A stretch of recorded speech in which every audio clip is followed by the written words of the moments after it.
A local tutor has been charged with raping a Seattle public school student. Gregory Ward is accused of coercing a 13-year-old girl into a South Seattle restaurant restroom where he forced her to have sex. Fox 13's Alejandra Guzman spent the day talking to experts on how to start conversations with young students about these sensitive subjects. It's behind this business in a hidden alley that a mother found Ward kissing and touching her 13-year-old daughter before he ran off. Now, he claims he only met her because he was worried and concerned about her safety. I do want to warn you that the details of this incident may be very difficult to hear. Court documents say Gregory Ward built a relationship with a 13-year-old 7th grader he began tutoring as part of City Year, a nonprofit organization providing services as a community partner within Seattle Public Schools. Ward had a workspace at Akikarosi Middle School where he tutored math, reading, and science. Over winter break, the 46-year-old met the 13-year-old at the Banana Grill in South Seattle. Docs say Ward asked the teen to have intercourse. He led her into the restroom and recorded while he raped her. Afterward, he told her to delete their text and keep everything a secret. The teen, who neglected to respond to her calls and text, worried her sister and mother, who tracked her phone. That's where her mother found her in the alley with Ward touching her. During an interview with police, Ward said he met the victim out of concern, claiming she talked about death and feared she was suicidal. However, the victim's sister claims Ward had been texting the teen for months.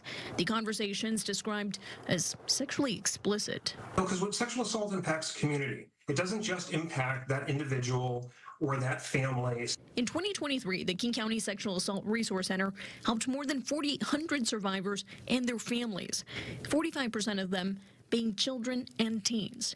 In this instance, the victim described Ward as a father figure and called him dad, turning to him when she was feeling overwhelmed. Chris Johnson, Director of Prevention Services with the King County Sexual Assault Resource Center, says conversations in school communities include the difference between grooming and mentoring. Also dispel this idea that sexual assault is always perpetrated by a stranger or somebody who's unknown or the creepy guy in the bush, right? We know that it's people that we know, the people in our community, people that have gained trust of us. He says piquing teens' interest nowadays is the age of consent, and what does that look like? Because that's what kids want to know, because they are also seeing their friends in questionable relationships. Right? They start learning about age differences in the age of consent law. Since the pandemic, Johnson says they've seen an increase in sexualized behavior and loosening of boundaries. Friends are often the first responders, the first to hear what's happening. But no matter when you, as a parent, are aware of the abuse, to believe your child, to remind them that the abuse was not their fault and that you are proud of them for telling you. And then contact us.